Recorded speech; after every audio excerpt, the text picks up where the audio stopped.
हा आजचा विषय आहे, ज्या सुवार्तेची आपण घोषणा करीतो.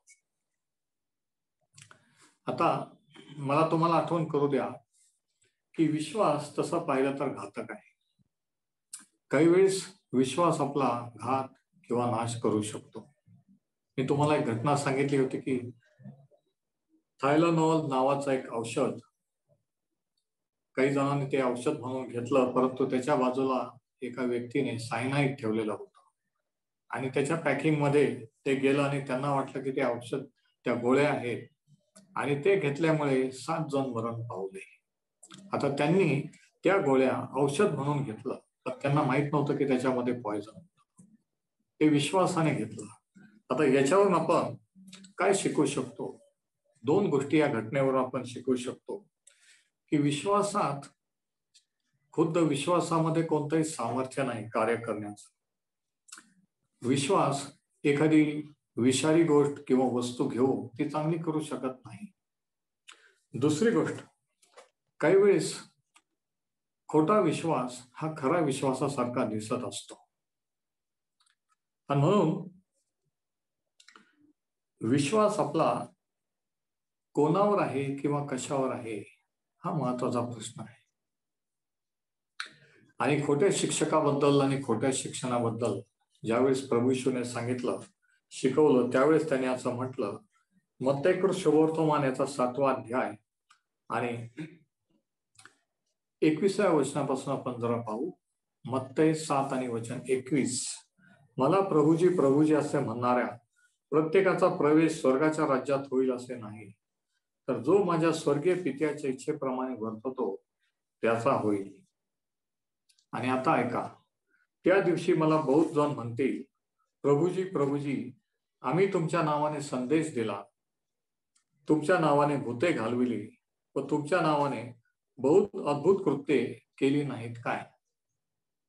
म्हणजे बघा, प्रभू येशूच्या नावाने त्यांनी ह्या सर्व गोष्टी केल्या आणि सर्व चमत्कार केले, कारण त्याच्या नावात सामर्थ्य आहे. तेव्हा मी त्यांना स्पष्ट सांगेल की माझी तुमची कधीच ओळख नव्हती. विचार करा. अहो अधर्म करणाऱ्यांनो, मज पडून निघून जा. अधर्म करणारा, कोणता अधर्म त्यांनी केला? त्यांनी प्रभू येशूच्या नावाने हे कृत्य केले, लोकांना मुक्त केलं, बरं केलं. प्रभू येशूचं नावाचा दुरुपयोग केला. हा अधर्म त्यांनी केल्यामुळे प्रभू येशू त्यांना म्हणेल की तुमची माझी कधी ओळख नव्हती. याच्यावरून आपण काय शिकतो? की चिन्ह चमत्कार हे प्रमाण नाहीये. प्रभू येशूच्या नावाने भूत घालवले, चमत्कार झाले, संदेश दिले, पण जर आपल्याला त्याची ओळख नसली आणि त्याने जर म्हटलं की माझी तुमची कधीच ओळख नव्हती, तर मग काय राहणार, नाही का? आज आपण ख्रिस्ताची सुवार्ता म्हणजे नेमकं काय आणि ती स्पष्टपणे आपण कशा रीतीने सांगू शकतो इतरांना, ह्याबद्दल बोलणार आहोत. What is the gospel and how we can present it clearly. आता सुवार्ता काय आहे याच्याबद्दल बरेचसे लोकांचे बरेचसे वेगवेगळे मत आणि प्रश्न आहेत, उत्तर आहेत. जसं की आपण जर चांगला व्यक्ती झालं, आपण जर चांगलं केलं, तर निश्चितच देव आपल्याला त्याच्या स्वर्गात घेईल, निश्चितच सर्व आपल्याला टाकणार नाही. आणि जगातले बहुतांश धर्म असं शिकवतात की आपण जर चांगले कर्म केले, आपण जर चांगलं केलं, तर देव आपल्यावर दया करील आणि आपल्याला त्याच्याजवळ घेईल, तो आपला नाश करणार नाही. आणखी एक मतप्रणाली, आणखी एक मत असं आहे रोमन कॅथलिक लोकांचं, की देवाची कृपा तर आहेच, परंतु त्याच्यात आपण चांगले कर्म, चांगले कामं देखील केले पाहिजे. आणि ज्यावेळेस आपण आपले चांगले कामं आणि देवाची कृपा ही मिक्स करतो, तर त्यावेळेस देव एखाद्या पापी वाईट व्यक्तीला, जो चर्चच्या म्हणजे कॅथलिक चर्चच्या विधीमध्ये सहभागी होतो, सर्व विधी करतो, प्रभुभोजन, बाप्तिस्मा वगैरे, तर हे विधी त्या माणसाला बदलू लागतात. देव त्याला किंवा तिला चांगलं करू लागतो, असा कॅथलिक लोकांचा समज आहे. असा समज त्यांचा सुवार्थेबद्दल आहे. आणि म्हणून त्यांना सुवार्ता म्हणजे काय, तर त्यांच्या दृष्टीने ही सुवार्ता आहे. पण प्रॉब्लेम असा आहे की शास्त्र शिकवतं की नीतिमान कोणी नाही, एकही नाही. आपण सर्व पापी आहोत जन्मापासून. आपण विचाराने कृतीने पापी आहोत असं शास्त्र शिकवतं.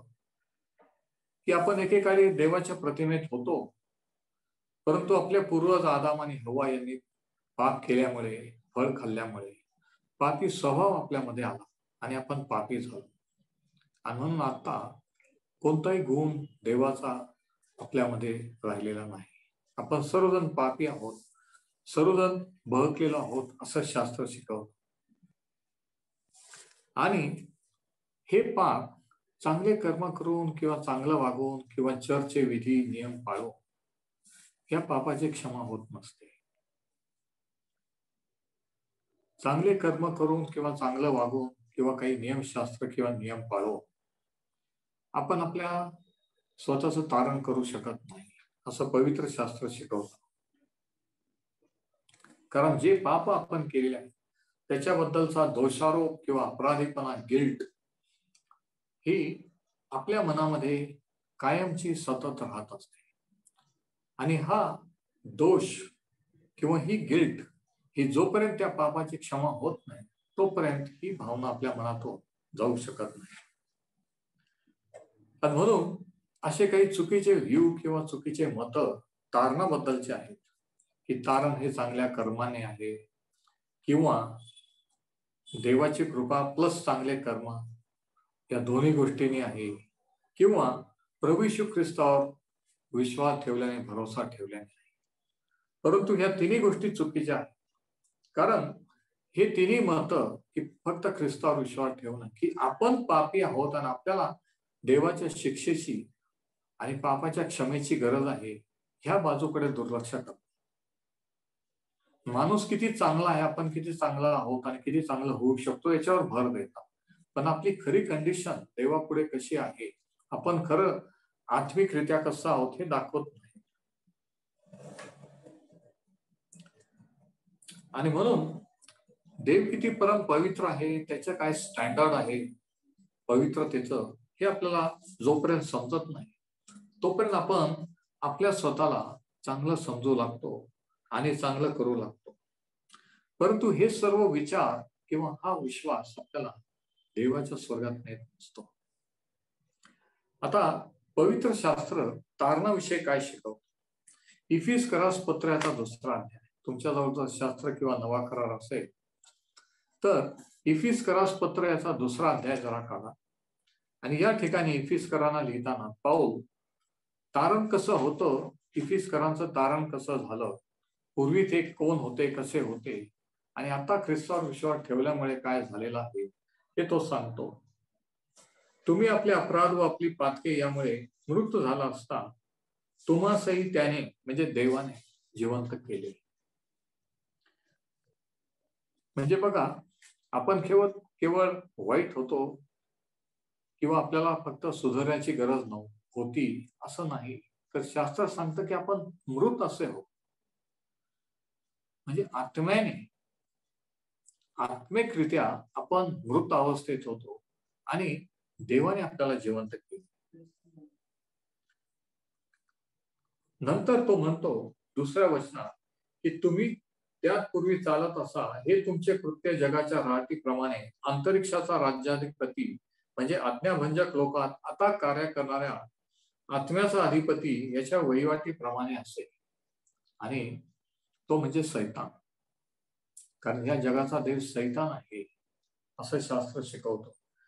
त्या लोकात आपण सर्व आपल्या दैहिक वासनास अनुरूपसे मागे वागलो, आपल्या देहाच्या व मनाच्या इच्छेप्रमाणे करीत होतो व निसर्गता इतरांप्रमाणे क्रोधाची प्रजा होतो.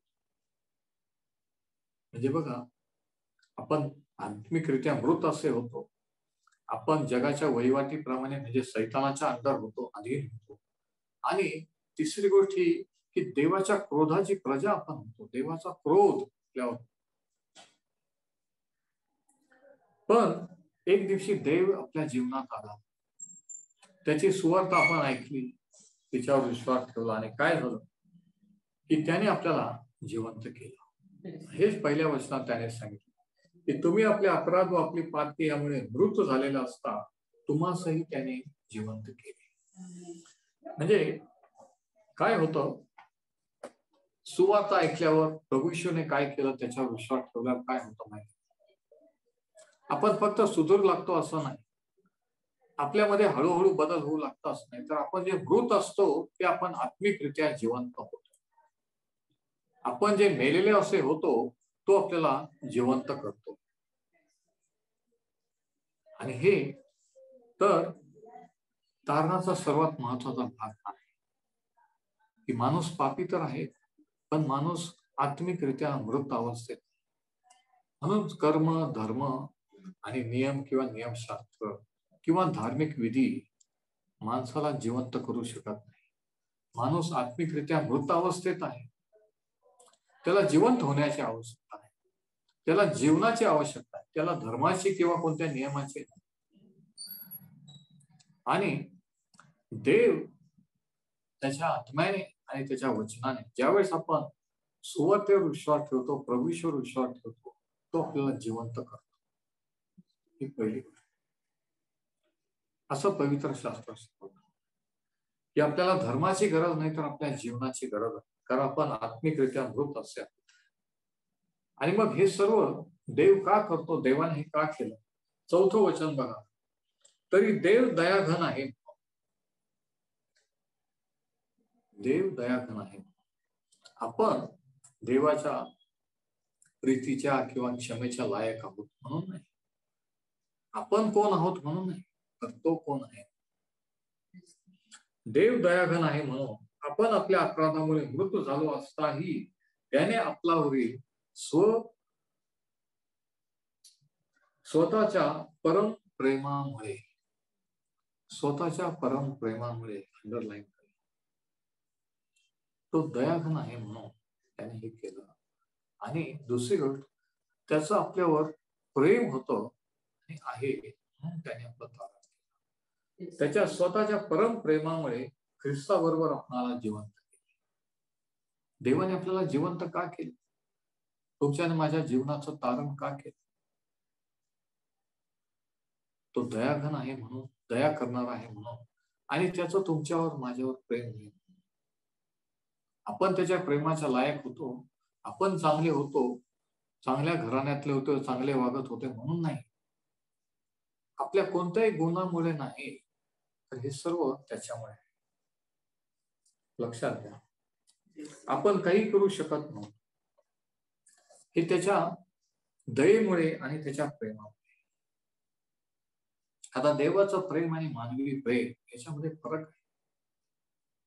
ज्यावेळेस आपल्यासाठी कोणीतरी काहीतरी करतं किंवा देतं त्यावेळेस आपण त्यांना देतो किंवा त्यांच्यावर प्रेम करतो.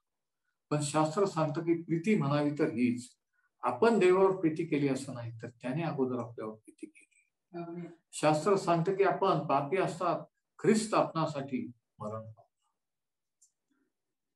म्हणजे आपण काही करू शकत नव्हतो, आपण मेलेले होतो, आणि आपण काही करू शकत नसताना देवाने अगोदर हे आपल्यासाठी केले, असं शास्त्र शिकवतं.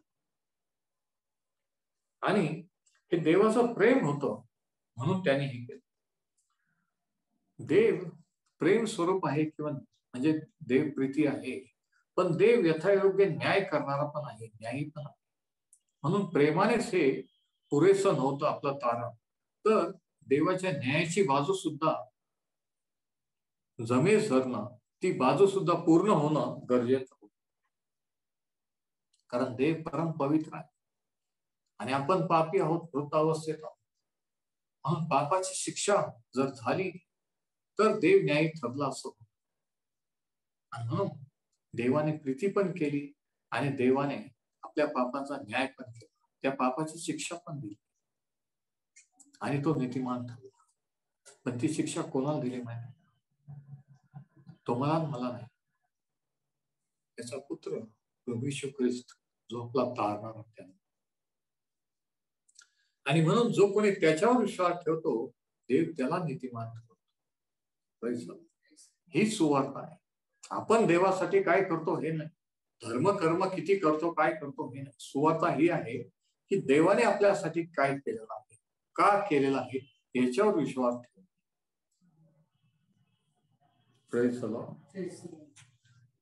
आणि म्हणून प्रभू येशू ख्रिस्ताने त्याचं स्वतःचं अर्पण म्हणून त्याने स्वतःला त्या वधस्तंभावर देवाला आपल्यासाठी अर्पण केले. प्रायश्चित्त असा झाला आणि त्याच्या रक्ताची खंडाने भरून तुम्हाला मला विकत घेतला. म्हणून प्रभू येशूच्या रक्तानेच पापाची क्षमा आहे, दुसऱ्या कोणत्याही मार्गाने नाही.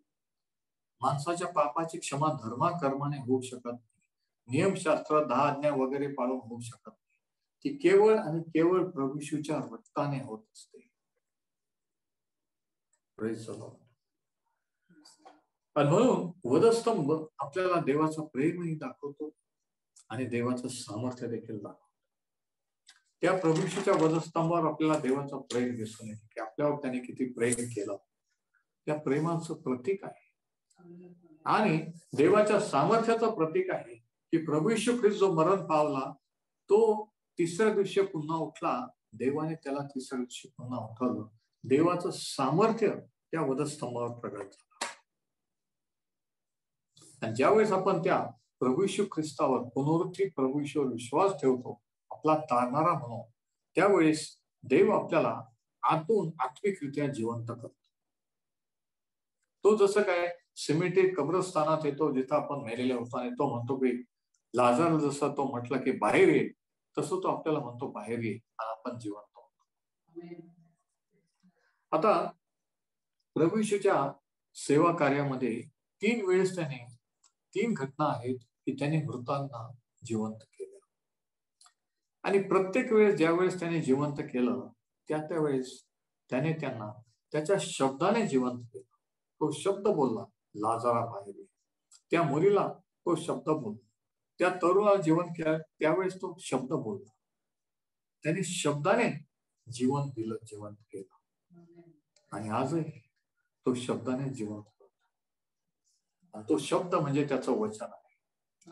आणि म्हणून देवाचं वचन ही सुवार्ता आहे. वचनाची सुवार्ता गाजवणे आवश्यक आहे.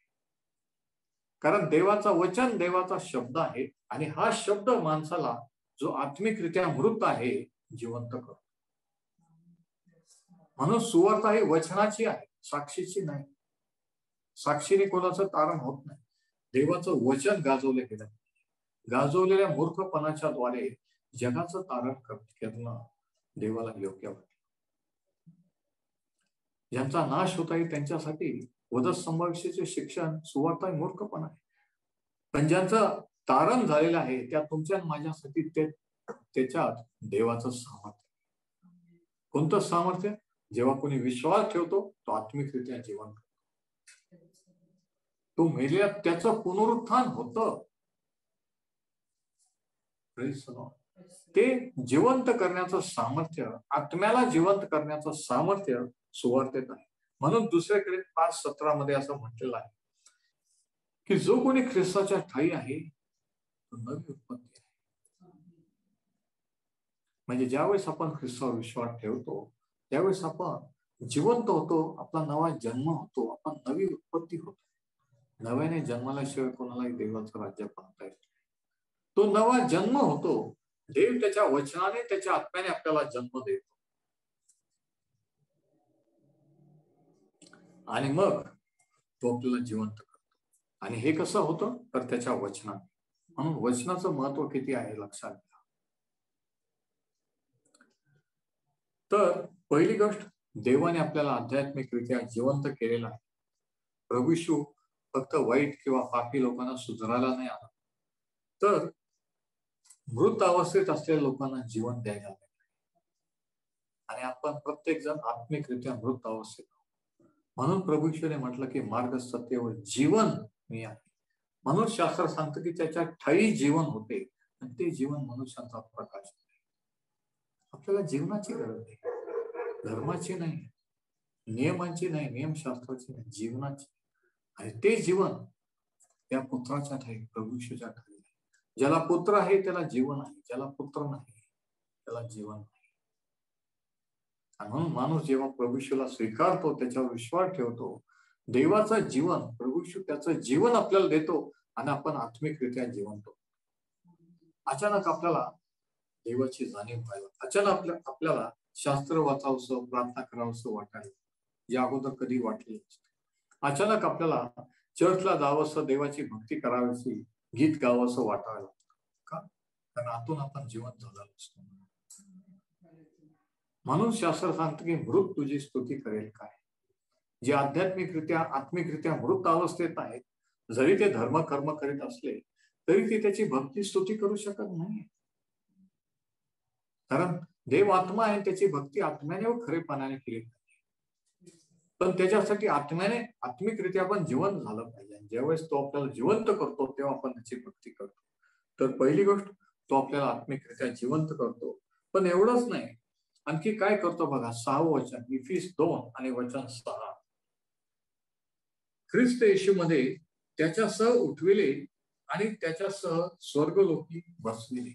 तो म्हणतो आपल्याला जिवंत केलं, आपलं आत्मिक पुनरुत्थान तर झालं इथे आत्म्याचं. पण आत्मिकरित्या त्याने आपल्याला ख्रिस्ताबरोबर बसवले. आणि ख्रिस्त आज कुठं आहे? देवपित्याच्या उजवीकडे स्वर्गात आहे.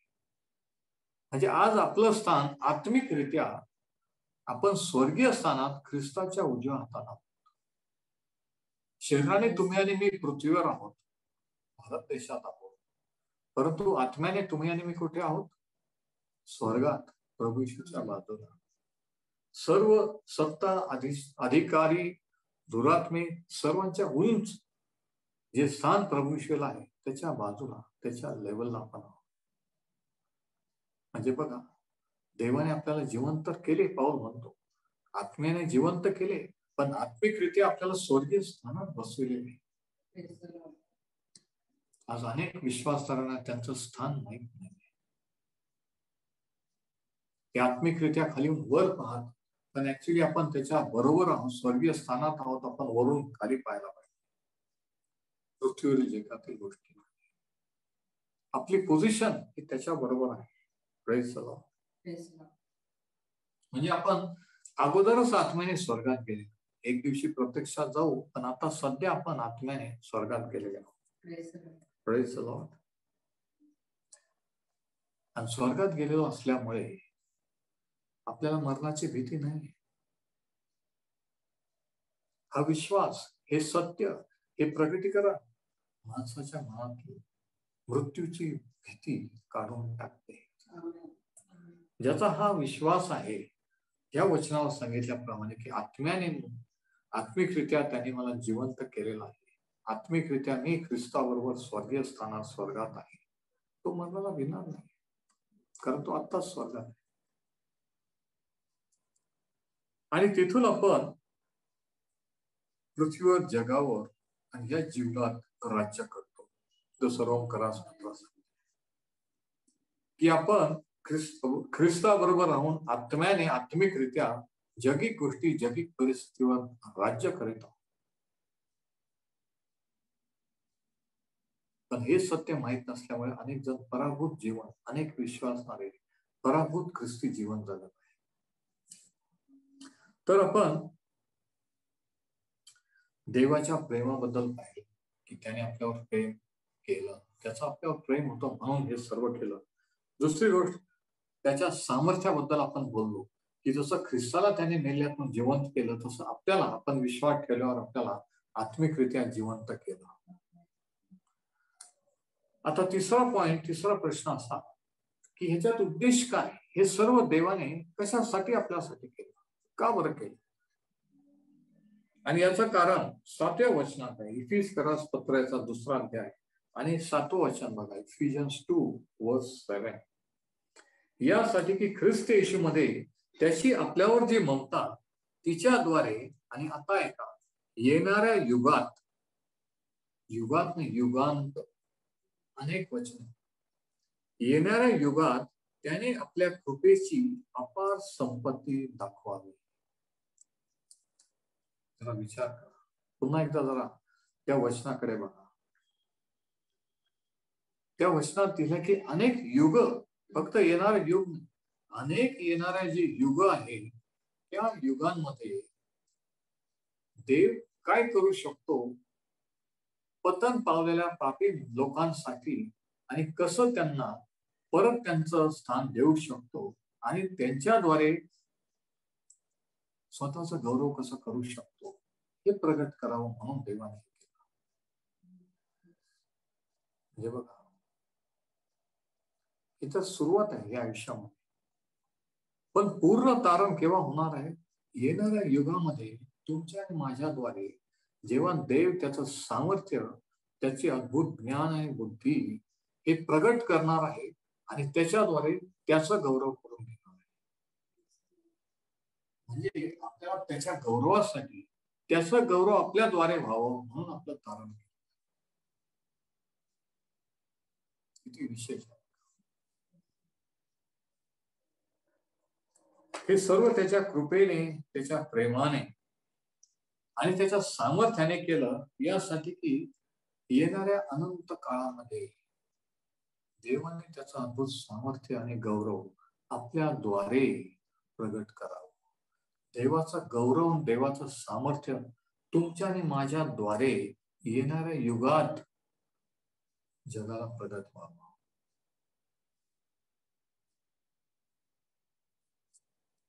आणि म्हणून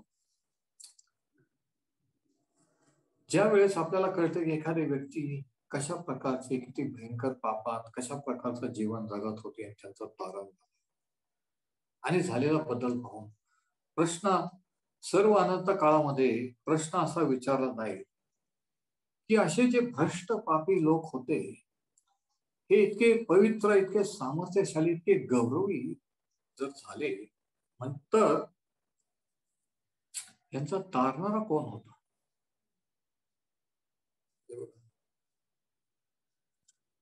कशा रीतीने, कसं काय ते इतके, ते अशा अवस्थेत असताना आज असे झाले, हे कशामुळे, कोणामुळे झाले?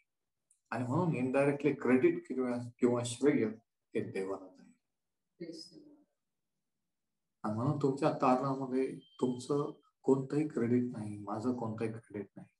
आम्ही धार्मिक घराण्यातले होतो, आम्ही चांगल्या घराण्यातले होतो, आम्ही कोणाचं वाईट केलं नाही, हे काहीच आपण म्हणू शकत नाही. तारण देवापासून आहे, त्याच्यामुळे आहे. त्याच्यात तुमचा माझा काही रोल नाही. सैतानाने फसवणूक केलेली आहे की आपण आपली स्वतःशी तुलना करतो, आपल्याला वाटतं की आपण असं करू म्हणून देवाने तसं करायला, आणि हे चुकीचे व्ह्यू आहेत तारणाबद्दल. आता शेवटचा प्रश्न असा की हे तारण आपल्याला कसं प्राप्त होऊ शकतं?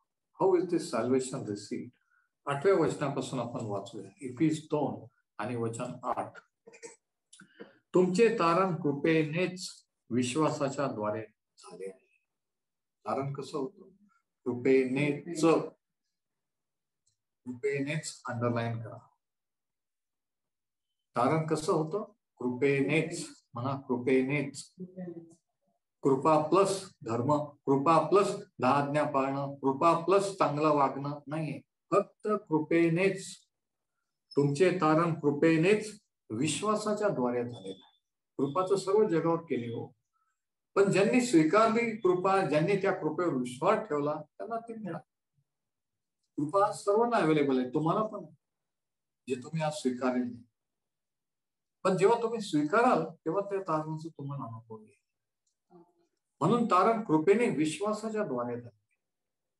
अवेलेबल, उपलब्ध सगळ्यांना आहे, पण विश्वास ठेवून ते घ्यायचं आहे की प्रभू ते माझ्यासाठी आहे, मी घेतो, मी तुझ्याकडे वळतो, मी तुझ्यावर विश्वास ठेवतो.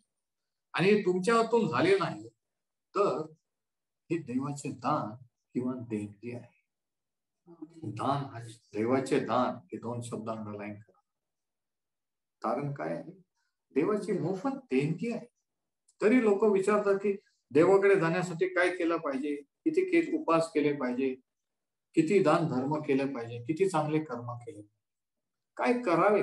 माणसाची टेंडन्सी करण्यात आहे, ख्रिश्चन लोकांची टेंडन्सी करण्यात आहे, किती कडक उपास करावे, किती तास शास्त्र वाचावं, किती प्रार्थना करावी. म्हणजे आपल्याला वाटतं की काहीतरी केल्यावर ते मिळेल. चुकीचा रॉंग विश्वास आपला आहे, ज्याच्यामुळे आपल्याला काही मिळालेलं नाही, मिळू शकत. आणि आपण देवावर चिडतो, स्वतःवर चिडतो, आपण म्हणतो की देव सगळ्यांचाच प्रार्थना ऐकत नसतो आणि देव सगळ्यांना दान देत नसतो, सगळ्यांचं तारण, असे खोटे खोटे शब्द, खोटे खोटे मत बोलून आपण आपलं खोटं खोटं समाधान करतो. बघा काय चाललेलं आहे चर्चमध्ये. आज तुमचा विश्वास कसा, आज तुमच्या मनात काय चाललं जरा विचार. मी तुम्हाला स्पष्ट विचारतो, तुमचा विश्वास कसा आहे? तुम्हाला खात्री आहे की तुमचा तारण झाले? तुमचा विश्वास स्वतःवर आहे, चर्चवर आहे, तुम्ही काय करता त्याच्यावर आहे? असेल तर तो चुकीच्या ठिकाणी. जसं त्यांनी ते औषध घेतलं पण त्याच्यात सायनाइड होतं, विश्वासाने घेतलं औषध म्हणून मरून गेले. तसं विश्वासाने तुम्ही हे आयुष्यभर करत राहाल पण शेवटी नरकात जा. म्हणून विश्वास पुरेसा नाहीये, तो विश्वास कोणावर आहे हे महत्वाचं आहे. स्वतःवर आहे, तुम्ही काय करता त्याच्यावर आहे, की येशू ख्रिस्ताने काय केलं त्याच्यावर, ते महत्वाचं आहे. The object of faith is important. आता ही कृपा आपल्याला कशी मिळते? आता कृपा म्हणजे ज्याच्यासाठी आपण लायक नाही ते देवाने आपल्यासाठी करते. कृपा म्हणजे मर्जी, फेवर. ऊर्ध्वलोकी देवाला गौरव, पृथ्वीवर मनुष्यात शांती. त्यांच्यावर त्याचा प्रसाद म्हणजे कृपा झालेली आहे. आता तो चुकीचा शब्द आहे मराठी बायबलमध्ये प्रसाद, मला तो मुळीच आवडत नाही. ऍक्च्युली त्या ठिकाणी शब्द आहे मर्जी, म्हणून तो खोडून तिथं मर्जी लिहा ओरिजिनल मध्ये, फेवर. मानव जातीवर देवाची मर्जी झाली. केव्हा झाली? जेव्हा ख्रिस्त येशू या जगात जन्माला. आणि तेव्हापासून मर्जीचा कृपेचा काळ सुरू झालेला आहे, तो सध्या आतापर्यंत चालू आहे. आज तुम्ही आणि मी जे त्याच्यावर विश्वास ठेवणारे आहोत त्याच्या मर्जीतले आहोत. त्याची मर्जी आपल्यावर झाली म्हणून आपण विश्वास ठेवलाय, म्हणून तुम्ही इथे बसलात, मी इथून बसलेलो. नसती तर मी कुठंतरी असतो, तुम्ही कुठंतरी भटकत असतो. म्हणजे ही आपण त्याच्या मर्जीतले आहोत. Praise the Lord. आपण लायक नसताना देवाने केलेली आणि ही त्याची देणगी आहे, ही त्याने स्वतःहून दिलेली. म्हणून तारण ही देवाची देणगी आहे. आज सर्व जग, सर्व धर्म काहीतरी कर्म करून ते म्हणतात की कर्म केल्याशिवाय आपल्याला मिळू शकत नाही स्वर्ग प्राप्ती, मोक्ष. काहीतरी आपण देवासाठी केलं पाहिजे. शास्त्र हे शिकवतं की आपण काही करू शकत नाही, कारण आपण पापी आहोत आणि मृत अवस्थेत आहोत. जेव्हा देव आपल्याला जिवंत करतो तेव्हाच आपण काहीतरी करू शकतो. आपण स्वतःचं तारण करू शकत, हे बायबल शिकवतं. म्हणून सुवार्ता काय आहे? बायबल वाचा, चर्चला या, हे करू नका, ते करू नका, ही सुवार्ता नाही आहे. सुवार्ता काय आहे? की आपण पापी आहोत, आपण आत्मिकरित्या मृत आहोत, आपल्याला जिवंत होण्याची गरज आहे आणि ख्रिस्त हा जीवन देणार आहे, जिवंत करणार आहे. ही सुवार्ता आहे. आणि हे जर तुम्ही विश्वास ठेवला असाल, हे जर दुसऱ्याला सांगत नसाल तर तुम्ही चुकीचा संदेश देता. तुम्ही जर कोणाला काहीतरी करायला लावत असाल तर ती चुकीची सुवार्ता सांगत असाल. कोणी काय करायचं हे सांगायचं नाहीये, देवाने त्याच्या पुत्राच्या द्वारे तुमच्यासाठी काय केलं, जगासाठी काय केलं याची घोषणा आपण करायची आहे. ती सुवार्ता आहे की ख्रिस्त येशू पापी जनांसाठी मरण पावला, तिसऱ्या दिवशी पुन्हा उठला. त्याच्यावर विश्वास ठेवल्याने आपल्याला जीवन प्राप्ती होते. तर तारण ही कृपेने आहे, तारण ही देवाची देणगी आहे. ज्यावेळेस प्रभू येशूने लाजरला जिवंत केलं त्यावेळेस त्यांनी काही 8 शर्त घातली? थोडासा हात हलव, थोडासा पाय हलव, मग मी तुला पूर्ण जिवंत केले? नाही. तो पूर्ण मेलेला होता. त्यांना थोडीशी गोरी आहे, ते कधी कधी शास्त्र वाचतात, ते कधी कधी झूम मिटिंगला बसतात. असं असतं का? नाही. एक तर जिवंत आहे, नाही तर मेलेले आहे.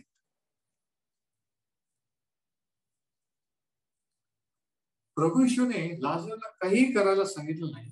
त्याला माहित होतं की ते पूर्ण मेलेला होता. त्याने आवाज दिला आणि त्याच्या शब्दाने त्याला जिवंत केलं. तसं देव आपल्याला त्याच्यासाठी काही करायला लावत. तो त्याचा शब्द, त्याचं वचन, त्याची सुवार्ता आपल्याला कळवतो कोणाच्या तरी द्वारे.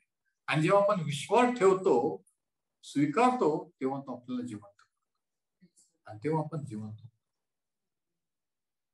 जिवंत लोक देवाची प्रार्थना करतात, जिवंत लोकच गाणं म्हणतात, प्रेज वर्शिप करतात. नाही तर आपण म्हणलं प्रार्थना करा, ते म्हणतात नाही तुम्ही करा, नाही तर कोणाला गाणं म्हणा नाही तुम्ही का? कारण आत्मिकरित्या मृत असे आहेत, आत्म्याचं तारण झालेलं नाहीये. पण जेव्हा आत्म्याचं तारण होईल, जिवंत होतील, तेव्हा आपोआप ते देवाशी कनेक्ट होतील, आपोआप त्याचा गौरव करू लागतील. मेलेला माणूस गाणं नाही म्हणू शकत, प्रार्थना नाही करू शकत. इतकं सोपं सरळ आहे. तर ही गिफ्ट किंवा ही देणगी आपल्याला देवाकडून केवळ देणगी म्हणून विश्वासाने मिळू शकते. काही करून देवाला देऊन नाही. देवाला द्यायचं काही नाही. माणसाची टेंडन्सी देण्याची आहे. हे करा, ते करा, ते करा, आणि आपल्याला वाटतं की काहीतरी केलं पाहिजे. पण शास्त्र काय सांगतं? रोमकरास पत्राचा 6 अध्याय शेवटचं वचन, पापाचं वेतन मरण आहे, पण देवाचे कृपादान आपल्या प्रभू येशू ख्रिस्तामध्ये सर्व काळचे जीवन आहे. आपण पापी आहोत, मृत अवस्थेत आहोत, आपण आपल्यावर मरण आलेलं आहे, आत्मिकरित्या आपण मेलेले असतो, पण प्रभू येशू ख्रिस्ताच्या द्वारे देवाचं कृपादान जीवन आहे. आणि जेव्हा आपण त्याचं वचन किंवा वचनाची सुवार्ता ऐकतो, ते वचन स्वीकारतो, त्या वचनाने, त्या शब्दाने तो आपल्याला जिवंत करतो, आपण जिवंत.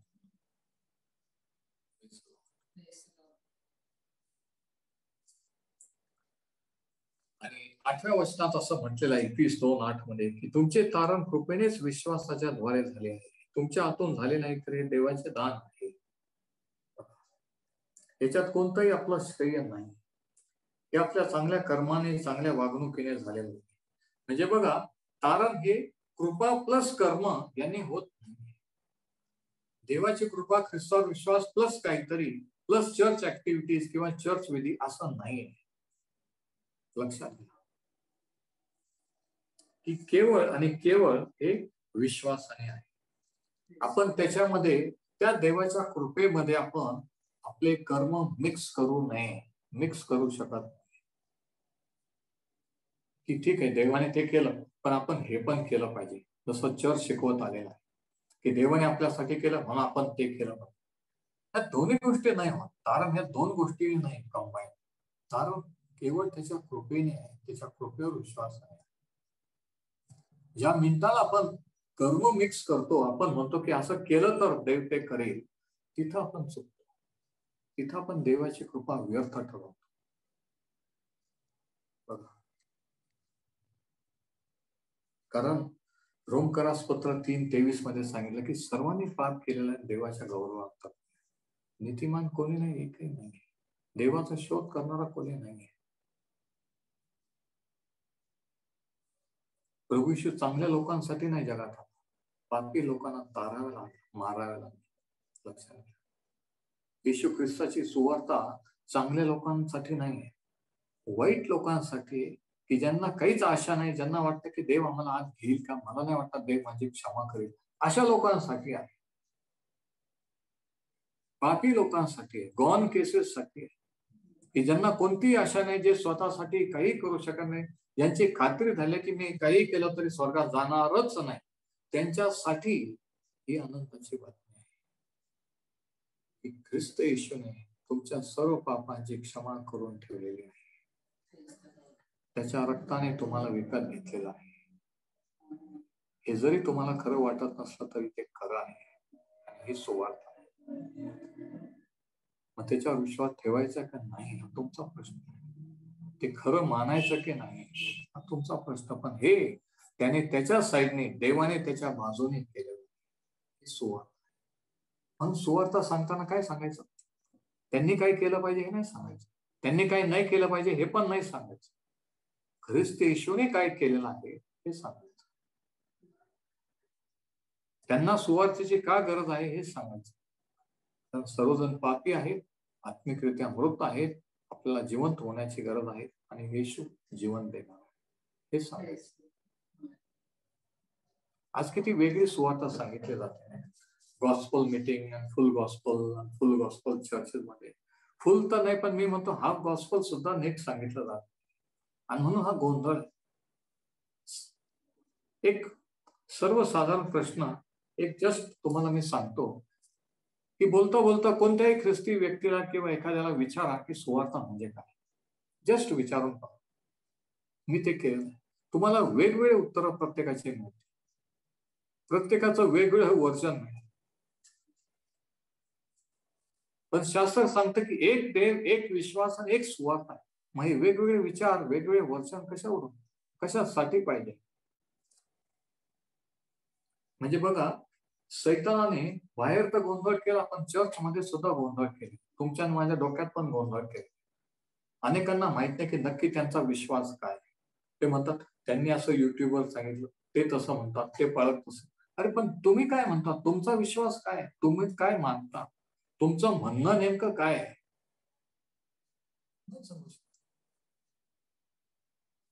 मग कसं काय खात्री होईल तारणाची, पापांच्या क्षमेची? म्हणून सुवार्ता ही जर नीट कळली तर आपल्याला तारणाचा अनुभव येतो. आपल्याला जर नीट कळली तर आपण दुसऱ्याला नीट सांगू शकतो. तुम्हाला जर नीट कळलेली नाही, मला जर कळले, मी तुम्हाला कसं सांगणार? तुम्ही दुसऱ्यांना काय सांगणार? तुम्हीच सांगणार चर्चला या, झूम मीटिंग अटेंड करा, बायबल वाचा. पण ती सुवार्ता नाही आहे ना, ती दिशा भूल आहे, ती चुकीचा संदेश. ही ऍक्च्युअली ती सुवार्ता नाही. प्रभू येशू ख्रिस्ताने त्यांच्यासाठी काय केलं हे ते नाहीये की तुम्ही हे करू नका ते करा. तर कारण हे कृपेने विश्वासाने आहे. आता हा विश्वास म्हणजे नेमकं काय?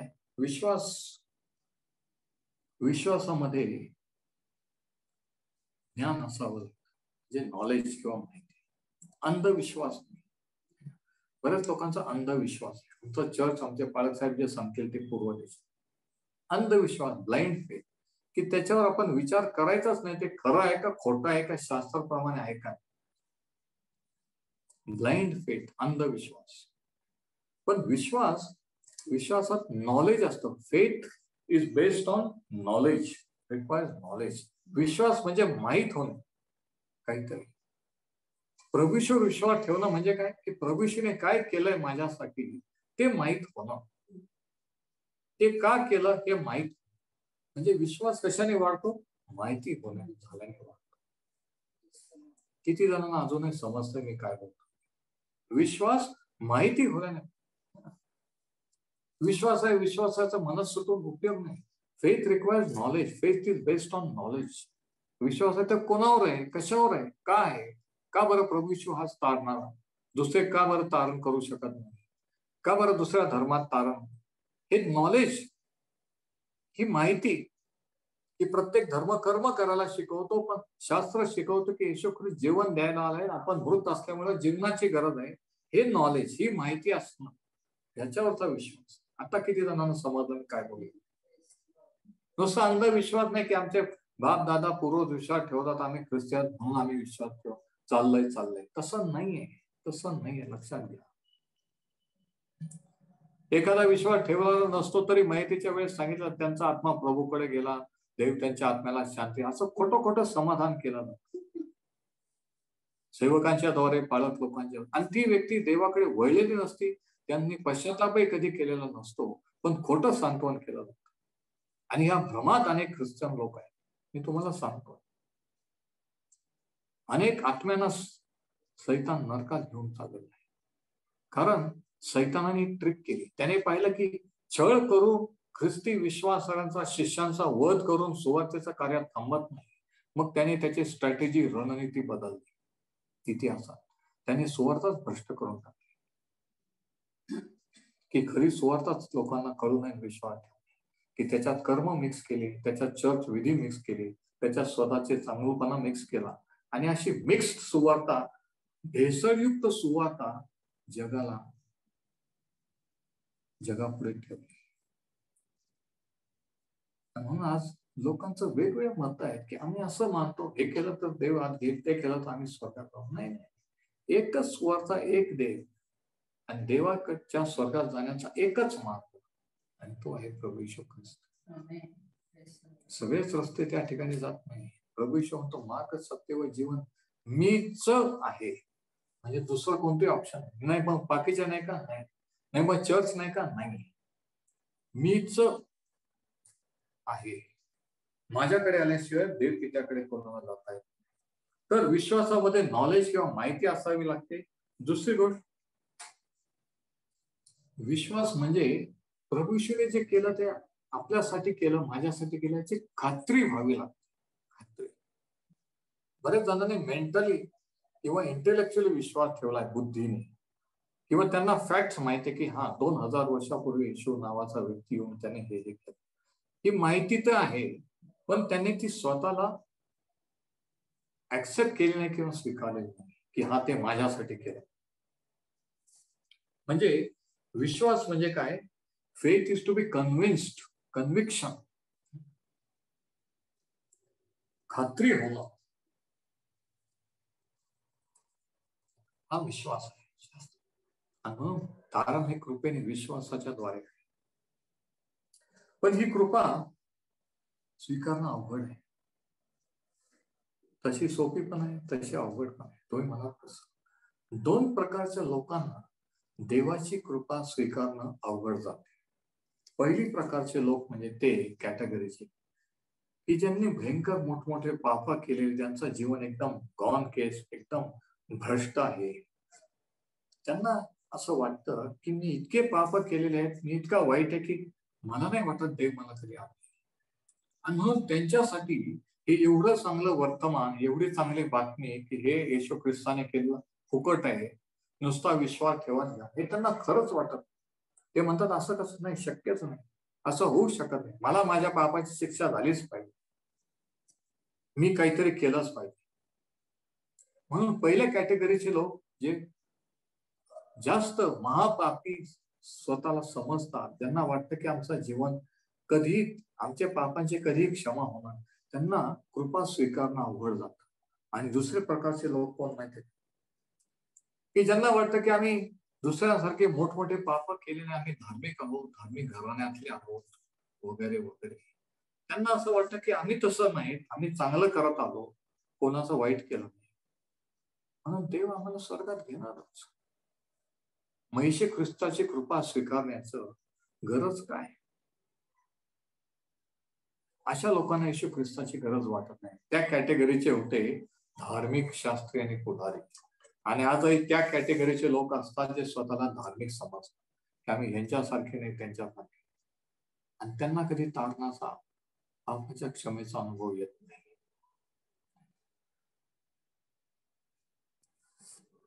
पण जे त्या कृपेवर, कारण त्यांना वाटतं की आपण चांगले आहोत, ते स्वतःला पापी मानतच नाही. प्रभू येशूने एकदा एक दाखला सांगितला की 2 जण चर्चमध्ये म्हणजे मंदिरात प्रार्थना करायला गेले,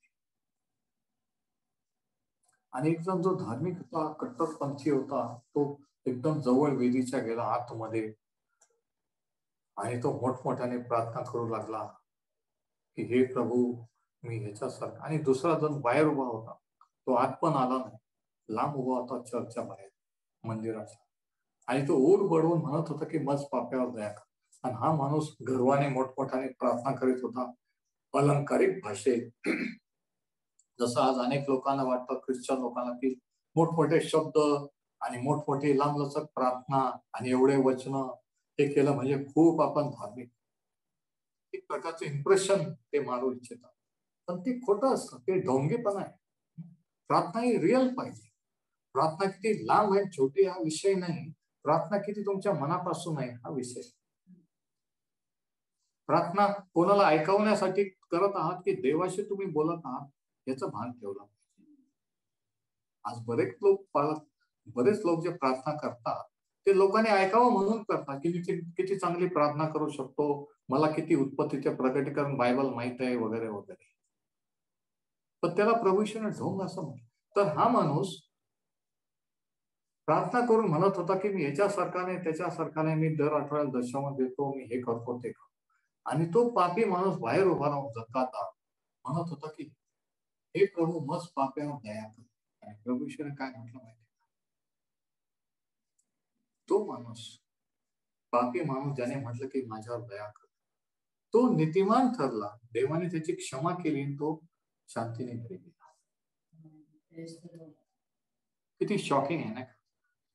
धार्मिक लोकांना किती चीड आणणार आहे ना? आम्ही एवढं करतो म्हणजे हे काय व्यर्थ आहे का? हो, देवाच्या दृष्टीने व्यर्थ आहे, करायची गरज नाही.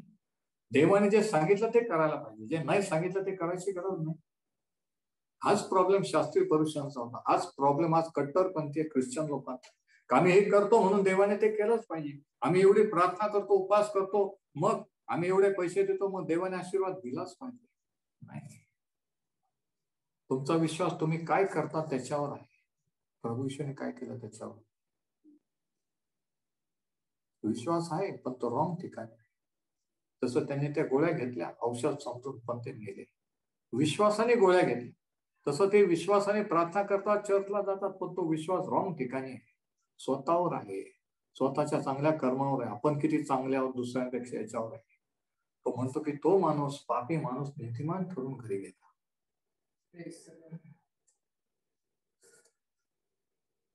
पण कृपा सुवार्ता ही कृपेची सुवार्ता आहे, कर्माची नाही.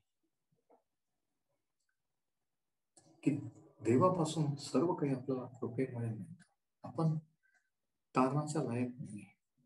आपण पापी असल्यामुळे पापाचं वेतन मरण नाही, दंड शिक्षा आहे, त्याच्या लायक आहोत. पण आनंदाची बातमी ही की देवाने ते मरण, ती शिक्षा आपल्याला न देता त्याच्या पुत्राला दिली आणि त्याच्याद्वारे आपल्याला जीवन उपलब्ध केले. आणि ही खरी सुवार्ता आहे. आज तुमचा विश्वास कसा आहे, कोणावर आहे, आज चेक करून तपासून पहा. जर आज तुम्हाला खरी सुवार्ता समजली असेल तर आपला इगो, आपला गर्व, आपली धार्मिकता बाजूला ठेवून लीन होऊन त्याला म्हणा की प्रभू आज माझे डोळे उघडले, आज मला खरी सुवार्ता काय हे कळलं. मी पापी आहे, मी मृत अवस्थेत आहे कळलं. तू माझ्या जीवनात आहे, तू मला जिवंत. मी माझे सर्व चांगले कर्म धर्म सर्व बाजूला ठेवून तुझ्याकडे येतो. आणि तेव्हा तुम्हाला तो त्याच्या आत्म्याने जिवंत करेल आणि मग खरं ख्रिस्ती जीवन सुरू होईल. तो जीवन द्यायला धर्म नाही. परमेश्वर हे वचन असेल.